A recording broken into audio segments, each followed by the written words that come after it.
శ్రీ వెంకటేశాయ నమః. హరే రామ రామ రామ హరే హరే, హరే కృష్ణ కృష్ణ కృష్ణ హరే హరే. శుక్లాంబరధరం విష్ణుం శశివర్ణం చతుర్భుజం ప్రసన్నవదనం ధ్యాయేత్ సర్వవిఘ్నోపశాంతయే. యస్యద్విరదవక్త్రాద్యాః పారిషద్యాః పరస్యతం విఘ్నం నిఘ్నంతి సతతం విశ్వక్సేనం తమాశ్రయే. నమః శ్రీ వెంకటేశాయ నమో బ్రహ్మోదరాయ చ నమః శాంతాయ కృష్ణాయ నమస్తే అద్భుతకర్మణి అప్రాకృత శరీరాయ శ్రీనివాసాయ తే నమః. నారాయణం నమస్కృత్య నరం చైవ నరోత్తమం దేవీం సరస్వతీం వ్యాసం తతో జయముదీరయేత్. కృష్ణాయ వాసుదేవాయ దేవకీనందనాయ చ నందగోపకుమారాయ గోవిందాయ నమో నమః. శ్రీలక్ష్మీవల్లభారంభాం విఖనో మునిమధ్యమాం అస్మదాచార్యపర్యంతాం వందే గురుపరంపరాం. నారాయణం నమస్కృత్య నరం చైవ నరోత్తమం దేవీం సరస్వతీం వ్యాసం తతో జయముదీరయేత్. అస్మత్ శ్రీ గురుచరణారవిందాభ్యాం నమః. పరమగురుభ్యో నమః. సర్వగురుభ్యో నమః. సూత ఉవాచ తచ్ఛ్రుత్వా నారదో విప్రా మైథిలాధ్యాత్మముత్తమం పునః పప్రచ్ఛతం ప్రీత్యా సనందనముదారధీః. పరమానంద సంధాయకమైనటువంటి ఆ పరమపురుషుని యొక్క దివ్య సన్నిధానంలో ఈ వెంకటాచల క్షేత్రంలో ఫాల్గుణ మాసంలో చివరలో ఉన్నాం. మనకు చైత్రం, వైశాఖం, జ్యేష్టం, ఆషాఢం, శ్రావణం, భాద్రపదం, ఆశ్వయుజం, కార్తీకం, మార్గశీర్షం, పుష్యం, మాఘం, ఫాల్గుణ ఇవి మనకు సంప్రదాయంగా మనం చెప్పుకునేటువంటి మాసాలు. పిల్లలకు అవి కూడా చెప్పాలి. జనవరి, ఫిబ్రవరి అనేవి మనం చెప్పక్కర్లా, వాడు చదువుతాడు. ఇవి మనం చెప్పాలి. ప్రభవ, విభవ ఇలాగా ప్రతి సంవత్సరానికి, మాసానికి, వారాలకు వీటన్నిటికీ కూడా పురాణాల్లో ఆయా మహానుభావులు ఈ కాల రూపాన్ని ధరించి ఈ ధర్మ కర్మాచరణకు, జీవుల యొక్క పుణ్య పాపాలకు ప్రచోదన చేస్తారు, ప్రేరేపణ చేస్తారు. ఈ ప్రభవాది సంవత్సరాలు కూడా నారద మహర్షికి సంబంధం ఉన్నది అని కూడా చెప్తారు. కనుక ఆ విశేషాలన్నీ ఏమిటి, ఈ కాల స్వరూపుడైన పరమాత్మ ఏ విధంగా ఈ జగత్తుని నడిపిస్తున్నాడు అనేది మనం అవగాహన చేసుకొని మన నిత్య జీవితంలో మనుష్యుడుగా పుట్టినవాడు ఏ విధంగా భగవద్ అనుగ్రహానికి పాత్రుడు కావాలి, ఏ విధంగా ఆచరణ చేస్తే భగవంతుని యొక్క అనుగ్రహానికి పాత్రుడవుతాడు, ఇవి మనకు పురాణ వాజ్మయం చెప్తారు. అందుకనే ప్రారంభంలో బ్రహ్మపురాణం అని ఉన్నది. ఆ బ్రహ్మపురాణం ఈ చరాచర జగత్తు ఎవరి ద్వారా ప్రకటితమవుతోంది, ఆ పరబ్రహ్మ, ఈ చతుర్ముఖ బ్రహ్మ, 4 ముఖాలతో ఉండే బ్రహ్మగారికి ఏమైనా సంబంధం ఉన్నదా? ఆయన పరబ్రహ్మ ఇక్కడ ఎలాగా అవతరించాడా? పరవ్యూహ విభవ అంతర్యామి అత్యారూపాలుగా పరమాత్మ ప్రకటితమవుతాడు అని ఆగమ శాస్త్రాలు చెబుతాయి. వాటి యొక్క స్వరూప స్వభావాలు ఏమిటి, ఆయా క్షేత్రాలలో పరమాత్మ ఏ విధంగా నెలకొని ఉన్నాడు, ఇవన్నీ చెబుతాయి. అలాగా బ్రహ్మపురాణం, ఆ బ్రహ్మగారు మహావిష్ణువు యొక్క నాభికమలం నుంచి వచ్చాడు. అందుకనే ఆయనకు స్థానమైనది పద్మం. ఆ పద్మానికి సంకేతం ఏదైనా ఉన్నదా? ఆ పద్మపురాణము అని రెండవది. ఆ పద్మానికి ఆధారమైనటువంటి వారు ఎవరు? మహావిష్ణువు. ఆ మహావిష్ణువు యొక్క తత్వాన్ని సులభం చేస్తూ మనకు అందించినటువంటి ఆ పరాశరాది మహర్షాదుల యొక్క దివ్య తపోవైభవం మనకు విష్ణు పురాణంలో కనిపిస్తుంది. మైత్రేయుడికి వారికి చెప్తాడు. ఇలాగా ఆ మహావిష్ణువు ఎక్కడ శయనిస్తాడు? ఆదిశేషుడి మీద. ఆ ఆదిశేషుడి యొక్క ఉచ్ఛ్వాస నిశ్వాసాలు, అలాగా ఆ సమస్త జగత్తుకి వాయువు జీవోత్తమ అని కొందరు చెబుతారు. హరి సర్వోత్తమ, వాయు జీవోత్తమ. ఆ వాయువు యొక్క స్థితి యొక్క స్వరూపాలని వాయుపురాణం. భాగవతం భక్తుల యొక్క భగవానుని యొక్క స్వరూపాన్ని విశదీకరిస్తారు. ఇలాగ ఆ క్రమంలో మనకు నారద మహాపురాణం. మహాభాగవతోత్తముడు కదా నారదుడు అనగానే మనకు ఒక స్వరూపం దర్శనమిస్తోంది. నిరంతరం నారాయణునే స్మరిస్తూ ఆ నారాయణునికి సంబంధించినటువంటి దివ్య గాథలని ప్రజలకు వివరిస్తూ ఆ పరబ్రహ్మతత్వాన్ని ఎలాగ దర్శించాలో ఆర్తులైన వారికి ఆ మంత్ర ఉపదేశాన్ని చేస్తూ జగదాచార్యులుగా నారద మహర్షి మనకు పురాణాలలో దర్శనమిస్తాడు. అట్టి నారదుడు కూడా శ్రోతగా ఉండి ప్రశ్నలు అడుగుతూ తనకంటే కొంచెం పుట్టుకలో పెద్దవారైనటువంటి సనక సనందన సనత్సుజాతాది మహర్షాదుల దగ్గర చేతులు కట్టుకొని ఆ పరమాత్మ తత్వాన్ని విన్నారు. అంటే ఎంతటి వాడైనా సరే ఆ గురువుల యొక్క అనుగ్రహాన్ని పొందాలి, ఏ విధంగా సాధన చెయ్యాలి. మనుష్యుడైనటువంటి వాడు ఆ గురువు యొక్క ఆచార్యుని యొక్క అనుగ్రహాన్ని పొందితే సర్వాన్ని తెలుసుకోగలడు. సర్వజ్ఞుడు ఒక్క పరమాత్మే అయినప్పటికీ అల్పజ్ఞుడు జీవుడు అయినా ఆచార్యానుగ్రహం చేత ఆ సర్వజ్ఞుని యొక్క ఆ సర్వేశ్వరుని యొక్క సర్వవ్యాపకత్వాన్ని సర్వశక్తిమత్వాన్ని సర్వ ఆధారమైన ఆ స్వరూపాన్ని స్పష్టంగా గ్రహించగలడు అని మనకు చూపించాడు నారద మహర్షి.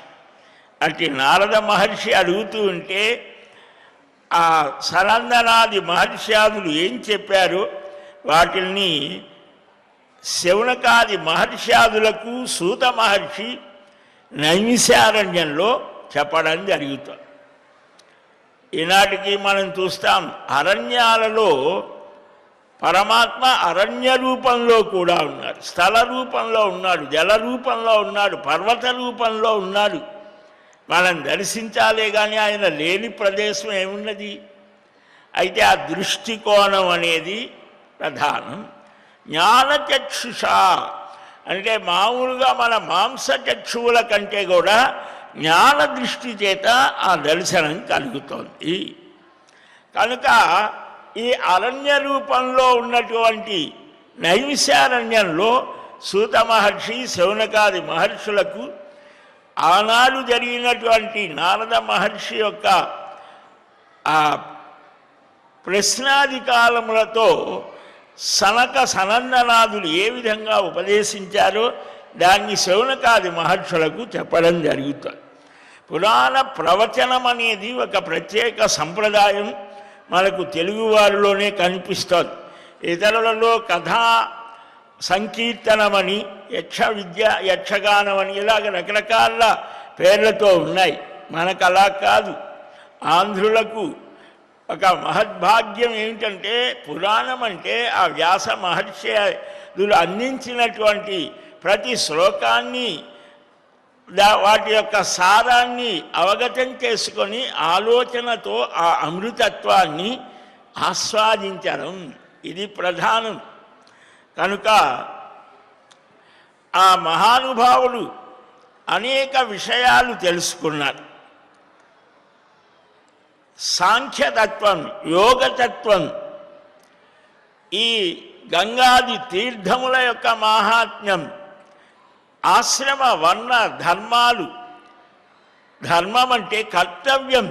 మనుష్యుడైనటువంటి వాడు వారి వారి సంస్కారాలకు, ఆశ్రమాలకు అనుగుణంగా ఏ ధర్మాలు ఆచరిస్తే ఉత్తమ స్థితిని పొందుతాడు.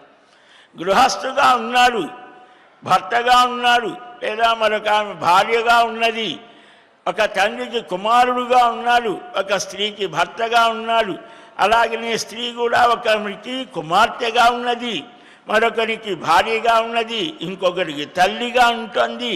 ఇలాగా అనేకమైనటువంటి స్థితులలో, స్థానాలలో వారి వారికి ప్రత్యేక ధర్మాలు ఉన్నాయి.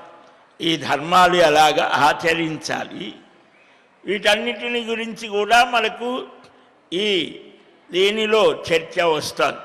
కర్మ ప్రధానమా, భక్తి ప్రధానమా, జ్ఞానం ప్రధానమా? కర్మాచరణ ఎలాగ చేయాలి? కర్మణైవ హి సంసిద్ధి మాస్థిత జనకాదయ. భగవద్గీతలో స్వామి శ్రీకృష్ణ స్వామి స్వయంగా చెప్పాడు.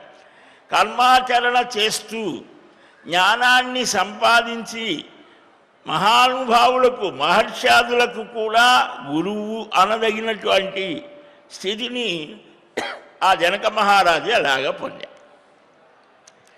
పంచశిఖుడు అనేటువంటి మహర్షి యొక్క ఆ జ్ఞానధారను ఎలాగ పొందాడు?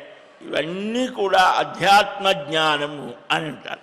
అంటే మనం శరీరాన్ని మాత్రమే చూస్తూ ఉన్నాం, శరీరాన్ని మాత్రమే దర్శిస్తూ ఉన్నాం, శరీరమే సర్వస్వం అనుకుంటున్నాం. ఈ శరీరానికి ఏది జరిగినా సరే తల్లడిల్లిపోతుంది.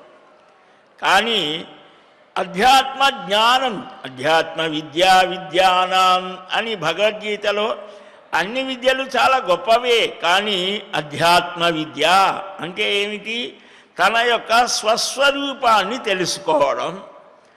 మనం కేవలం ఈ కనిపించే శరీరమే కాదు, ఇంకేమున్నదయ్యా అంటే ఆత్మస్వరూపం.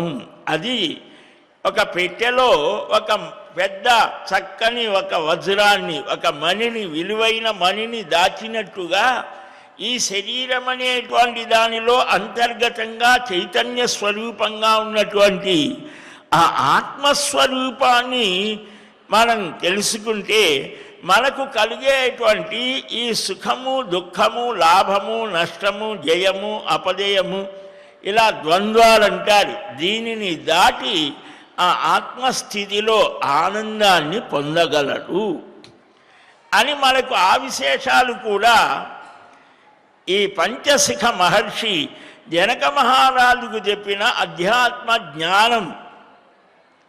అది కూడా మనం కొద్ది రోజుల క్రితం విన్నాం, తెలుసుకున్నాం. ఈ విషయాన్ని విని నారద మహర్షి మరలా ఇలా అంటున్నాడు. నారద ఉవాచ ఆధ్యాత్మికాది త్రివిధం తాపం నానుభవేద్యది ప్రబ్రూహి తన్మే మహ్యం ప్రపన్నాయ దయానిధే. పరమ దయాస్వరూపుడివయ్యా మహానుభావ. సనందన మహర్షిని అంటున్నాడు, మహాత్ముల హృదయం దయతో కూడి ఉంటుంది. ఆ దయ అనేది హృదయంలో లేకపోతే వాడు వ్యర్థమైన వాడు. అదే భగవంతుని యొక్క స్థానం అన్నారు. హృదయంలో దయ అనేది సర్వ ప్రాణుల మీద ఉండాలి. మహాత్ములకు అలాగా ఉంటుంది, మనకు కూడా ఉండాలి. అయితే కొందరు ఆ దయని కొన్ని విషయాల్లో పాటిస్తే చాలా ఇబ్బందికరమే. డాక్టర్ గారు ఉన్నారు, ఆపరేషన్ చేయాలంటే వీడు పాపం బాధపడతాడేమో అంటే ఆయన ఏం చేస్తాడు? కనుక అక్కడ మాత్రం దయ పనికిరాదు కదా. అలాగనే ఒక సైనికుడు దేశాన్ని రక్షించేటప్పుడు శత్రువులు వస్తే అక్కడ దయను చూపిస్తే మనమంతా కృష్ణార్పణ అవుతాం. అక్కడ దయ పనికిరాదు. కానీ ఎక్కడ ఉండాలి? ఒక ప్రాణి బాధపడుతూ ఉంటే, తోటివాడు బాధపడుతూ ఉంటే, శత్రువు అయిన వాడు కూడా బాధపడుతూ ఉంటే వాడిని నీవు ఒక సామాన్య స్థితిలో ఉన్నవాడు పరామర్శించవచ్చు. పరామర్శించాలది సామాన్య మానవ ధర్మం. దయా మహాత్ములు అట్టి దయకు నిధిగా ఉంటారట. కాబట్టి స్వామి, నిన్ను ఆశ్రయించిన నాకు త్రివిధ తాపాలు, ఆధ్యాత్మిక, ఆది దైవిక, ఆది భౌతికమనేటువంటి తాపత్రయాన్ని తొలగించుకునే, అంటే అనుభవించకుండా ఉండేటువంటి మార్గం ఏదైనా ఉంటే అది చెప్పవయ్యా. అంటే శారీరకంగా మనకు కొన్ని జ్వరమో రోగాలు వస్తాయి. ఏదైనా ఒక పనిని చెయ్యాలంటే ఇది ఆటంకం. అలాగనే మానసికంగా కొన్ని బాధలు వస్తాయి, దుఃఖము, ఇవన్నీ కూడా. అలాగనే ప్రకృతి వల్ల కొన్ని తాపాలు, బాధలు కలుగుతాయి. ఈ సునామీలు, తుఫానులు ఇప్పుడు అవి కూడా లేవనుకో, అవి కూడా కనిపించడం. కనుక అంటే ఈ పులులో, సింహాలు అవి కూడా ఒక తాపమే, బాధే కదా. ఇవి త్రివిధ తాపములు, ఆధ్యాత్మిక, ఆది దైవిక, ఆది భౌతికం. ఇవి లేకుండా ఉండే మార్గం చెప్పవయ్యా. మనకందరికి కావాల్సిందే కదా. నారదుడికి ఒక్కడికే కాదు, ఆయనకి ఎటు లేవు.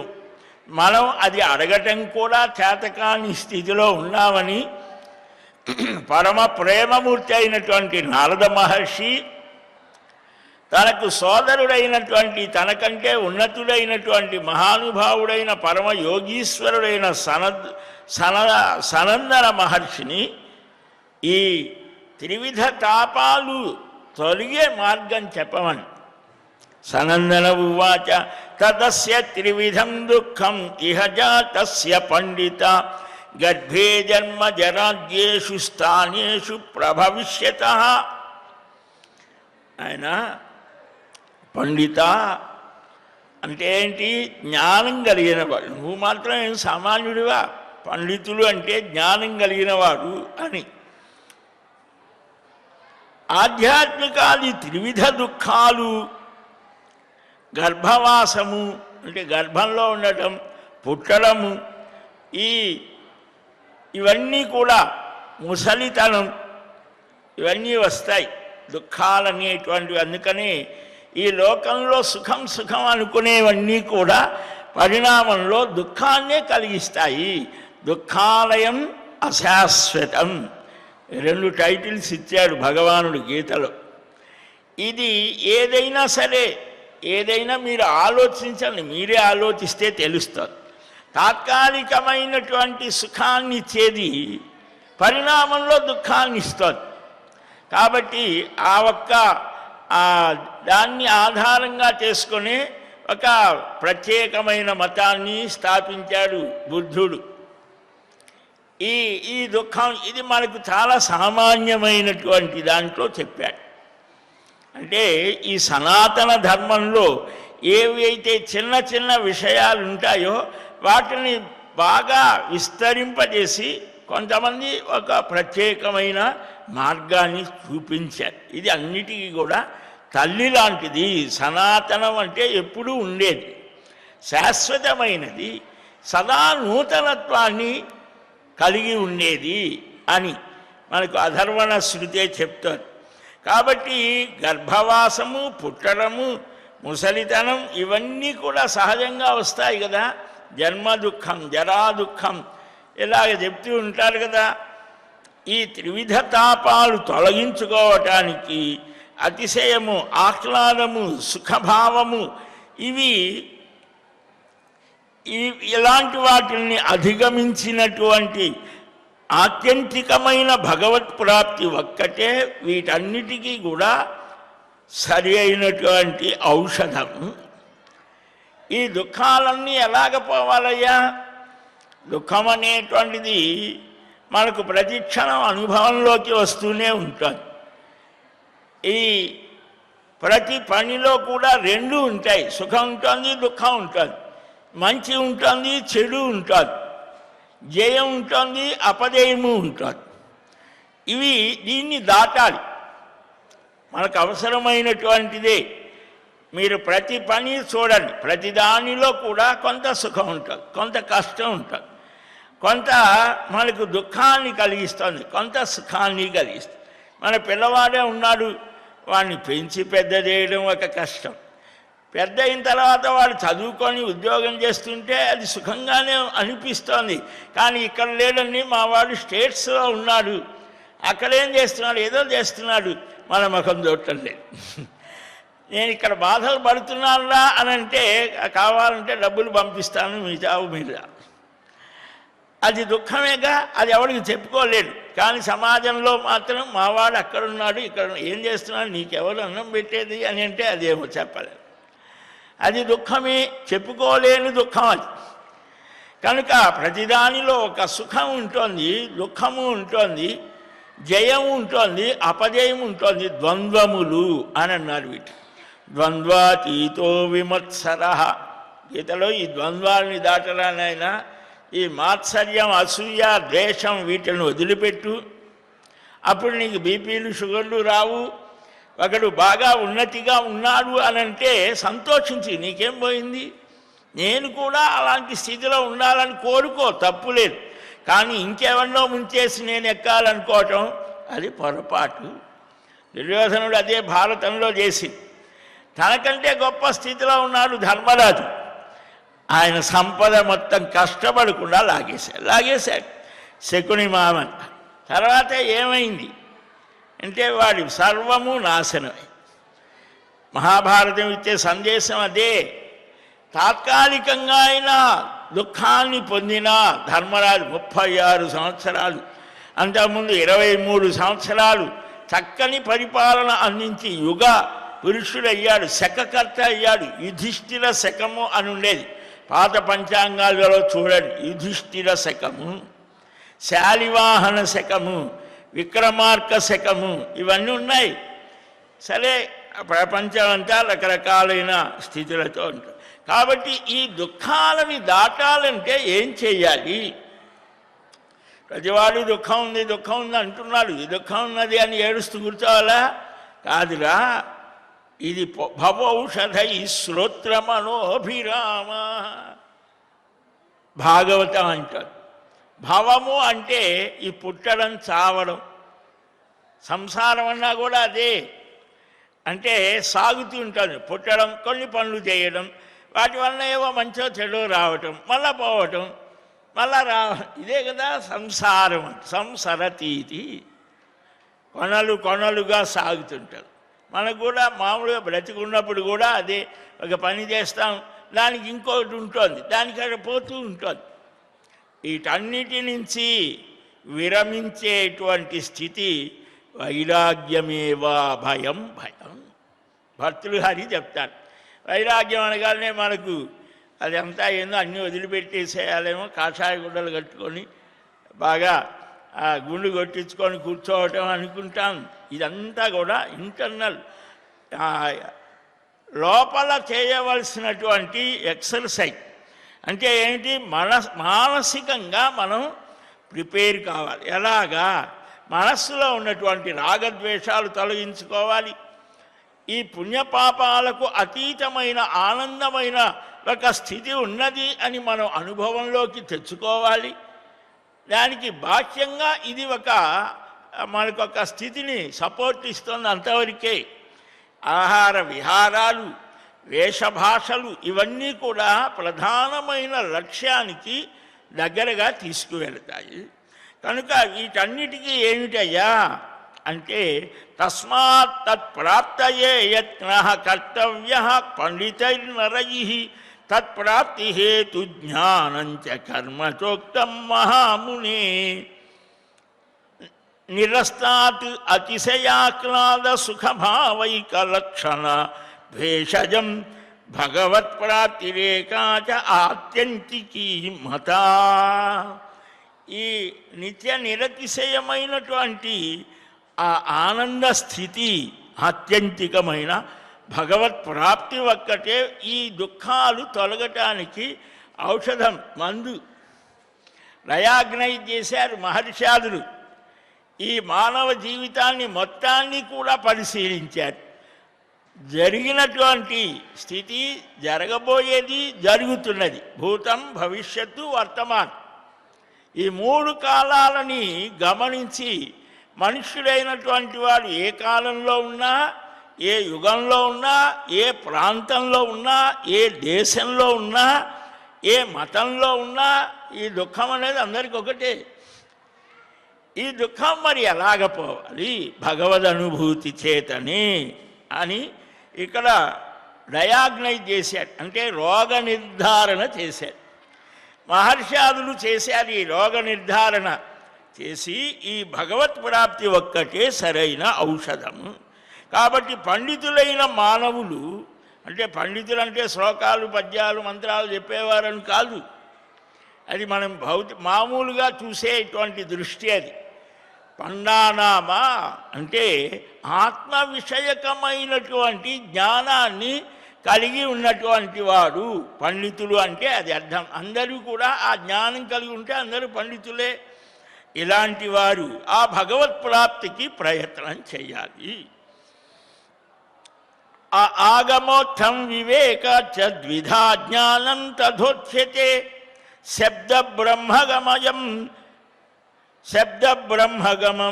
పరం బ్రహ్మ వివేకజం మనుప్యాహ వేదార్థం స్మృత్వాయం మునిసత్తమః తదేతత్ శ్రూయతామత్ర సుబోధం గదతో మమ ద్వే బ్రహ్మణి వేదితవ్యే శబ్దబ్రహ్మ పరంచయతి శబ్దబ్రహ్మణి నిష్ణాతః పరం బ్రహ్మాధిగచ్చతి ద్వే విద్యే వేదితవ్యే చేత్యాహ చాధర్వణి శృతిః పరమాత్వక్షర ప్రాప్తిర్ఋగ్వేదాదిమయా పరా. ఇక్కడ ఇంకా విశేషంగా వివరిస్తున్నా. బాగానే ఉన్నదయ్యా, ఆ భగవత్ ప్రాప్తి అన్ని రోగాలకు, అన్ని దుఃఖాలకు, అన్ని బాధలకు, అన్ని సమస్యలకు ఔషధం అన్నారు. చాలా బాగుంది, చెప్పటానికి బాగుంది, వినటానికి బాగానే ఉన్నది. కానీ ఆ భగవత్ ప్రాప్తి ఎలా కలుగుతోంది అంటే జ్ఞానము కర్మ ఇవి రెండు కారణాలు అంటున్నారు. అంటే దాన్ని ఇంకా విశ్లేషణ చేస్తున్నారు, ప్రిస్క్రిప్షన్ రాస్తున్నారు. అంటే ఏం చేయాలి, ఏమి చేయకూడదు, ఈ వివేకం ఉండాలి. శాస్త్రం వల్ల వివేకము జ్ఞానము కలుగుతాయి. ఏ పని ఏం చేయాలి, ఎలాగ చేయాలి, కర్మ యొక్క పురుషార్థ సాధన యొక్క ప్రవృత్తి ఎలాగ ఉండాలో మనకు వీటన్నిటి యొక్క స్థితిని చక్కగా స్వీకరించి మహాభారతంలో వనపర్వంలో 30 దగ్గర నుంచి 35 అధ్యాయాలు మధ్యలో ఆ ద్రౌపది, భీముడు, భీమసేనుడు, ధర్మరాజు ఈ ముగ్గురు చర్చ చేస్తారు. చూడండి, మహాభారతం చూస్తే మనకేదో కథలు పాటలు పద్యాలు అవి కాదు చూడాల్సింది. ఆ మహాభారతంలో వేద విషయకమైనటువంటి జ్ఞాన వివేచన చేశారు. ఆ దృష్టితో మనం చూడాలి. సరే, లౌకికంగా మనకేదో పాటలో పద్యాలు లేకపోతే భీముడు దుర్యోధనుడు కొట్టుకుంటే బాగుంటుంది, అంతవరకు బాగానే. ఆ స్థితిని కూడా ఇంకొంచెం పైకి ఎదగాలి. చిత్తూరు జిల్లాలో మహాభారతం ఇట్టలన్నీ ఉన్నాయి. ఒక సమయంలో ప్రతి సంవత్సరం కూడా మహాభారతం అంతా హరికథలు, నాటకాలు, ఇంకా రకరకాల ప్రక్రియలతో ఇప్పటికీ కాపాడుకుంటున్నారు ఆ సంస్కృతిని. మహాభారతం ఇంకెక్కడా మనకు కనిపించదు. మహాభారతానికే అంకితమై ధర్మరాజు, ద్రౌపది దేవాలయాలు కూడా ఉన్నాయి నెల్లూరు దగ్గర నుంచి ఇటు చూస్తే. కాబట్టి ఈ కర్మ యొక్క స్థితిని గురించి ద్రౌపది చాలా అద్భుతంగా చర్చిస్తోంది మహాభారతంలో వనపర్వం. ఈ రెండయ్యా జ్ఞానము కర్మ. ఈ జ్ఞానం అనేది ఎలా కలుగుతుంది? ఈ శాస్త్ర అధ్యయనం వల్ల. మేము ఎక్కడ చదువుతామండి ఈ శాస్త్రాలంటే? శాస్త్రాధ్యయనం చేసినటువంటి మహానుభావులు అనేక రకాలుగా ప్రామాణికమైనటువంటి వారి ద్వారా వినాలి. ఎవడు చెప్తే వాడు వింటే అది ఉపయోగం లేదు. ప్రామాణికమైనటువంటి అధ్యయనం చేసినటువంటి పరంపరగా, గురువుల యొక్క పరంపరగా అధ్యయనం చేసినటువంటి వారు చెప్పేటువంటి శాస్త్ర విషయాల వల్ల వివేకం కలుగుతుంది. ఏది చేయవచ్చు, ఏది చేయకూడదు. దానివల్ల జ్ఞానం కలుగుతుంది.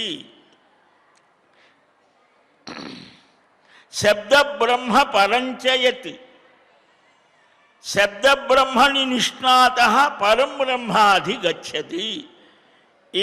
ఈ వాక్యం మనకు చాలా చోట్ల వస్తుంది. ఏమిటయ్యా శబ్ద బ్రహ్మ? శాస్త్రస్వరూపుడు ఆయన. దీనివల్ల పరబ్రహ్మ వివేకం కలుగుతోందిట. అంటే వేద శాస్త్రాలే శబ్ద బ్రహ్మం అంటే ప్రణవస్వరూపం. ఈ పరబ్రహ్మని, ఈ శబ్ద బ్రహ్మని తెలిసిన వాడు అతడు గ్రహించగలడు అని అధర్వణ శృతి కూడా చెప్తాడు. అంటే ప్రమాణం చెప్తున్నారు. ఈ విషయాన్ని మనువు కూడా చెప్పాడు. మనుస్మృతి ఆ పేరు వింటే కొంతమందికి ఏదో ఉంటుంది, అదొక రకంగా. కానీ మనువు చాలా చెప్పాడు. ఆ మనుస్మృతిలో ఈనాటికి కూడా పనికొచ్చే విషయాలు అనేక ఉన్నాయి. మనుష్యుడైనటువంటి వాడు ఏది తెలుసుకుంటే మళ్ళా ఇంకొకటిది తెలుసుకోవాల్సిన అవసరం లేదు. ఆ వేదార్థాన్ని వివరించాడు. మనుష్య జాతికి ప్రప్రథమంగా ఇదిగో ఇలాగ నడవండి అని చెప్పినటువంటి వాడు చరిత్రకు అందనటువంటి కాలం నుంచి. కనుక ఆయన కూడా ఏం చెప్పాడు? ఈ వేదార్థాన్ని చక్కగా శాస్త్ర దృష్టితో ఈ విషయాలను అర్థం చేసుకొని జ్ఞానాన్ని సంపాదించుకుంటే ఆ పరబ్రహ్మతత్వం ఏమిటో నీకు అర్థమవుతుంది. ఈ విషయాన్నే వేదార్థాన్ని స్మరించి చెప్పాడు. అందుకనే స్మృతులు అన్నారు. మనకు మొట్టమొదటిది వేదములు. అవే శాస్త్రం అంటే అవే. శాస్త్రయోనిత్వాత్ అని బ్రహ్మసూత్రాల్లో కూడా చెప్తారు. శాస్త్రం ద్వారానే పరమాత్మ యొక్క స్వరూపం అవగతం అవుతోంది, అనుభవంలోకి వస్తోంది. కనుక దాని ద్వారా వివేకం, జ్ఞాన వికాసం కలుగుతాం. జ్ఞాన దృష్టితో చూడటం అలవడుతోంది. కనుక ఆ శబ్ద బ్రహ్మని తెలిసినవాడు పరబ్రహ్మని తెలియగలడు. మనువు ఏదైతే స్మృతి అంటే వేదములు అనేటువంటివి అవి శాస్త్రములు, శృతి అని అన్నారు. అవి వారికి దర్శనమిచ్చాయి. మనం ఇవాళ టీవీలో గనక అవి అన్నీ చూస్తూ ఉన్నట్లుగా ఎదురుగా మహర్షాదులకు కూడా ఆ వేద మంత్రాలు దర్శనమిచ్చాయి, వినిపించాయి. అందుకనే శృతులు అని. ఆ వేద ఋషులు విన్నటువంటి వాటిని స్మరించి సులభంగా మనకు అర్థం అవడం కోసం మనువు, శాతాతపుడు, బోధాయనుడు, ఆపస్తమ్ముడు, వికనసుడు ఇలాగ ఈ మహర్షాదులు దాదాపు 40-50 మంది దాకా ఉన్నారు. వీరు స్మృతులు అని అన్నారు. వాటిల్నే మళ్ళా సంక్షేపం చేసి ధర్మశాస్త్రము. ఎన్నిచ్చారని మనకు సంపద. బాగా ఒక తండ్రి తన కుమారుడికి కొన్ని కోట్ల రూపాయల ఆస్తి ఇస్తే వాడికి తెలియక దాని మీదనే తిరుగుతుంటాడు. మన పరిస్థితి అలాగే. మనకు ఆ కోట్ల రూపాయల ఆస్తి ఏంటంటే ఇదే జ్ఞానం, జ్ఞాన నిధులు. అందుకనే ఇతర దేశాల నుంచి వచ్చినటువంటి వారు మనకు నలంద విశ్వవిద్యాలయాన్ని వాడు 6 నెలలు తగలబెట్టేశారు. అంటే ఎంత తాళపత్ర గ్రంథాలు 12వ శతాబ్దిలోనో ఇప్పుడు ఎంత విచిత్రం అంటే ఎంత జ్ఞానాన్ని కోల్పోయాం. జ్ఞానాన్ని కోల్పోయిన వాడు మృగ సమానుడు. అలాగనే కాశ్మీర్లో మార్తాండ దేవాలయం సూర్య కిరణాలు ప్రతిరోజు స్పృశిస్తాయిట సూర్య విగ్రహం. అంతటి టెక్నాలజీ 8వ శతాబ్దిలో. దాన్ని ఒక సంవత్సరం పాటు పడగొట్టేటువంటి ఆ పని చేశాయి. అంటే మన దేశం మీద ఎంత అంటే ఏమిటి, ఎక్కడైతే జ్ఞాన సంబంధమైనది ఉంటుందో ఆ జ్ఞానాన్ని ద్వేషించేవాడు కూడా ఇతర ప్రదేశాల నుంచి వచ్చి ధ్వంసం చేశారు. దాన్ని కనీసం ఇలాగైంది, దాన్ని మనం ఉద్ధరించుకోవాలనే ఆలోచన అయినా ఉండాలి. కనుక ఇక్కడ అంటే సూక్ష్మ విషయాన్ని స్థూలంలోకి తెచ్చి అందరికీ అర్థమయ్యేట్టు చెప్పడానికే ఈ ఆలయ వ్యవస్థ. అనేక మాధ్యమాల ద్వారా ప్రవచనాలు, పురాణ ప్రవచనానికి ఒక ప్రత్యేకమైన లక్షణం ఉన్నది. పూర్వకథా ప్రస్తావన చెయ్యాలి. ఇక్కడ ఉన్నదాన్నే చెప్పాలి. ఎక్కడ ఉన్నదో పోయి ఎటుపోయినా మళ్ళీ ఇక్కడికి రావాలి. ఇలాగ చాలా నియమాలు. అలాగ నియమం లేకుండా చెబితే వరుణ పాశాల చేత బంధితులవుతాడు ఆ పౌరాణికుడు అని కూడా పురాణాలే చెబుతాయి. కాబట్టి ఇదేదో అర్థవాదం అంటే ఏదో ఒకదాన్ని ప్రశంసించడం, ఇంకొక దాన్ని ఇది కాదు దానిలో చెప్పేది. మనుష్యుడికి ఆ వేదం ఏం చెబుతోందో, ఎందుకని మనకు కాలానికి అందని కాలం నుంచి వచ్చినటువంటి ఆ వేద ధర్మాన్ని ఈనాటికి వాటి యొక్క ప్రాసంగికత ఉన్నది అని దాన్ని గుర్తు చేయటానికి మిత్ర సమేతంగా పురాణాలు వచ్చాయి. అంటే ఒక స్నేహితుడు చెప్పినట్టు అడ్వైజ్ ఇస్తాయి. వేదాలు అలా కాదు, సత్యాన్ని పలుకు, ధర్మాన్ని ఆచరించు. పలకటానికి సత్యము, ఆచరించడానికి ధర్మం. ఈ రెండిటికి ఎలాగయ్యా అనే దానికే రామచంద్రమూర్తిగా దిగి వచ్చాడు.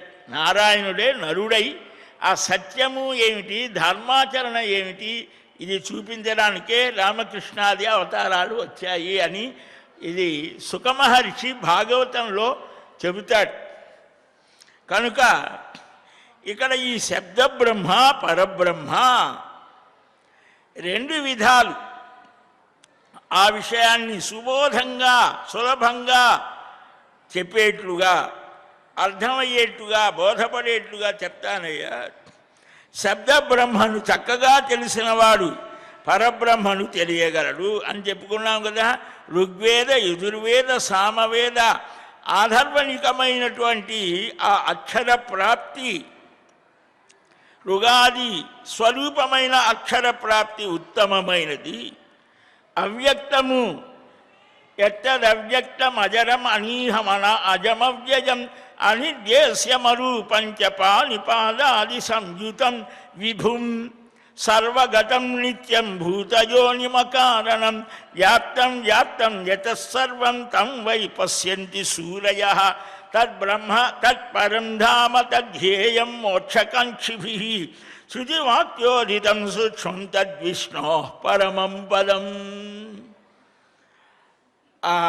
అవ్యక్తము అజరము. అవ్యక్తము అంటే మన ఇంద్రియాలకు అందేది కాదు. ఇంద్రియాలంటే కన్ను చూస్తోంది, చెవి వింటోంది, చర్మం స్పర్శని పొందుతోంది.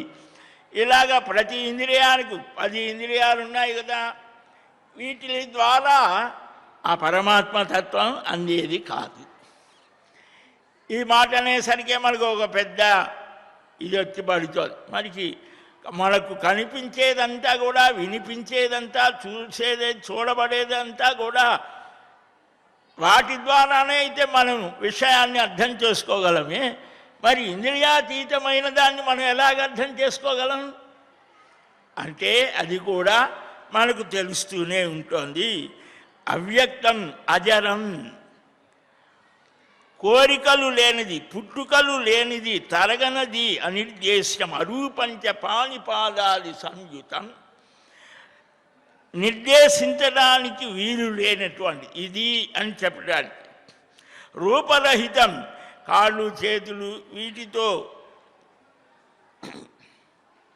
సంయుతం విభువు సర్వగతం నిత్యము సర్వభూత కారణము అకారణము వ్యాప్తము వ్యాప్యము సర్వకారణము ఇన్ని ఇచ్చారు విశేషం. వీటితో కూడినటువంటి ఆ పరబ్రహ్మను జ్ఞానులు చూడగలరు అన్న. సూక్ష్మం తద్విష్ణో పరమం పదం తదేవ భగవద్వాచ్యం స్వరూపం పరమాత్మనః వాచకో భగవచ్చబ్దస్తస్యోద్దిష్టోక్షయమాత్మనః ఏవం నిగదితార్థస్య యత్తత్వం తస్య తత్వతః జ్ఞాయతే యేన తజ్ఞానం పరమన్యత్రయీమయం. చాలా విశేషంగా చూపించారు. ఆ పరబ్రహ్మ ఆ పరమాత్మ తత్వాన్ని జ్ఞానులైన వారు చూడగలరయ్యా. అందుకనే మనకు మహర్షాదులే ఆ స్థితిని పొందారు. అందుకనే ఆ పొందినటువంటి ఆ దివ్యానుభూతిని మీరు కూడా పొందగలరు. నాణ్యస్పంధ అయనాయ విద్యతే వేదం స్పష్టం చేస్తాం. ఇదిగో ఇదయ్యా మార్గం, వేరేదేదీ లేదు, మేం పొందాం, మీరు కూడా పొందగలరు. అమృతస్య పుత్రాః, మీరు నాశరహితులైనటువంటి వారు. నేనేదో మరణిస్తాను, లేకపోతే దుఃఖాలతో పడి ఉంటాను, ఇలాగ పడి ఉన్నాను, లేదా పాపాలు చేస్తున్నాను, నాకు నిష్కృతి లేదా, ఇవన్నీ తీసి ప్రక్కన పెట్టండి. మీరు నిజంగా ఆ పరమ సత్యస్వరూపుడైనటువంటి ఆ పరబ్రహ్మ తత్వాన్ని దర్శించాలి అంటే ఇదిగో ఇది మార్గం అని చెప్పారు. ఎవరైనా పొందగలరని చెప్పారు. అపిచేత్ సుదురాచారో భజతే మామనన్య భగవద్గీతలో పరమ దుర్మార్గుడైనా సరే వాడు పవిత్రుడు కాగలడు. ఇక్కడ ఎవడు కూడా ఎక్కడితోనే ఆగిపోతాడు. శాశ్వత నరకం, శాశ్వత ఇవేవీ లేవు. స్వర్గ నరకాలు ఒక స్థాయి వరకే, ఒక స్థితిలోనే. అదే పరమగమ్యం కాదు, చరమగమ్యం కాదు. కొన్ని మనం చూస్తాం 2000 సంవత్సరాల నాడు 1400 సంవత్సరాల నాడు వచ్చిన మతాలు, వాటిల్లో ఈ పునర్జన్మ లేదు, ఎదిగేటువంటి స్థితి లేదు. వాడు సర్వోత్తముడవుతాడు అని మనకు సనాతన ధర్మం చెప్తోంది. ఎవడైనా సరే ప్రతి మానవుడిలో కూడా ఆ ఆత్మతత్వం నిండి నివిడీకృతమై ఆ ఉన్నటువంటి ఆ స్వరూపాన్ని ఎవడైనా పొందగలడు అని చెప్తూ ఉన్నాడు. కనుక అదే పరబ్రహ్మ పరంధామం. మోక్షాన్ని కోరేటువంటి వాడు అది ఆ స్వరూపాన్ని ధ్యానించాలి అన్నాడు. అదేది ఆ పరబ్రహ్మ తత్వాన్ని ధ్యానం ద్వారా నీవు అనుభూతిని పొందగలవు. నాకు ఆకలి వేస్తోంది అంటే కనిపిస్తుందా?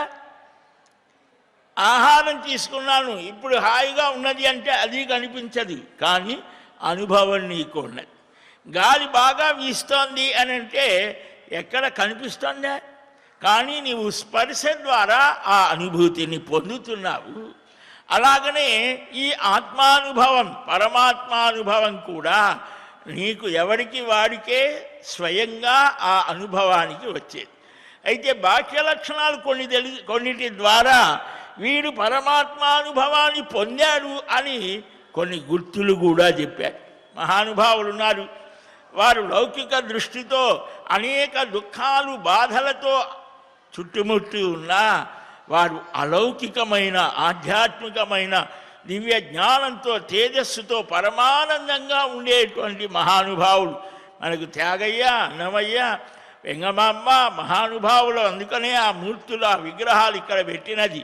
వారు ఏదైతే పొందారో ఆ పొందటానికి వారు ఏ మార్గాన్ని అనుసరించారో అట్టి మార్గాన్ని మనం కూడా అనుసరించి పొందవచ్చు, పొందగలము అనేటువంటి దానికోసమే మనకి ఇంతటి స్థితిని అనుగ్రహించారు.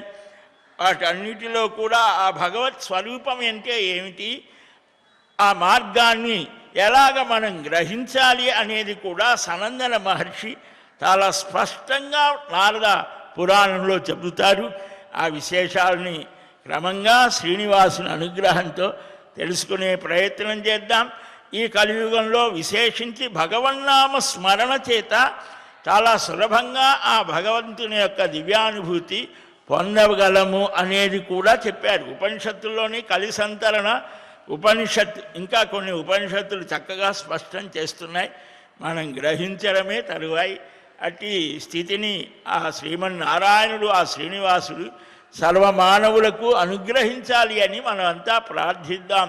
శ్రీకృష్ణ గోవింద హరే మురారే, హే నాథ నారాయణ వాసుదేవ, గోవింద జయ జయ గోపాల జయ జయ, రాధారమణ హరి గోవింద జయ జయ, హరే రామ రామ రామ హరే హరే, హరే కృష్ణ కృష్ణ కృష్ణ హరే హరే. స్వస్తి ప్రజాభ్యః పరిపాలయంతాం న్యాయేన మార్గేణ మహీం మహిషాః, గోబ్రాహ్మణేభ్యः శుభమస్తు నిత్యం, లోకాः సమస్తాः సుఖినో భవంతు. కాలే వర్షతు పర్జన్యః పృథివీ సస్యశాలిని, దేశోऽयं క్షోభరహితో బ్రాహ్మణాः సంతు నిర్భయాः. అపుత్రాः పుత్రిణः సంతు పుత్రిణः సంతు పౌత్రిణः, అధనాः సధనాः సంతు జీవంతు శరదాం శతం. శ్రేయఃకాంతాయ కళ్యాణ నిధయే నిధయేర్థినాం, శ్రీవేంకటనివాసాయ శ్రీనివాసాయ మంగళం. బలం విష్ణోః ప్రవర్ధతాం, సర్వం శ్రీకృష్ణార్పణమస్తు. వాసుదేవ గోవింద, నారాయణ ముకుంద మాధవ శ్రీహరి గోవింద. ఏడుకొండలవాడ వెంకటరమణ గోవింద గోవింద గోవింద గోవింద. అనురాగానికి అమ్మ ఆదర్శం, ఆరోగ్యానికి Shri Sai homeo stores and clinic. అనుభవం, అర్హత, అంకిత భావం కల డాక్టర్లచే చికిత్స. అన్ని రకాల ఆరోగ్య సమస్యలకు నమ్మకమైన ఎంపిక Shri Sai homeo stores and clinic. Diabetes, కీళ్ల నొప్పులు, సయాటికా, వెన్నుముక సమస్యలు, థైరాయిడ్, నిద్రలేమి, మానసిక సమస్యలు, ఋతు సమస్యలు, అన్ని రకాల దీర్ఘకాలిక వ్యాధులకు ప్రత్యేక హోమియో వైద్యం. అందరికీ అందుబాటులో అంతర్జాతీయ హోమియో వైద్యం Shri Sai homeo stores and clinic. మీ ఆరోగ్య సమస్య ఏదైనా ఇప్పుడు పరిష్కారం సాధ్యం. సైడ్ ఎఫెక్ట్ లేని వైద్యంతో సంపూర్ణ ఆరోగ్యం కొరకు సంప్రదించండి Shri Sai homeo clinic and stores, Bhavani Nagar, Ambedkar Nagar road, old Alwal, Secunderabad. సంప్రదించాల్సిన ఫోన్ నంబర్స్ 9000751751 మరియు 9000422525.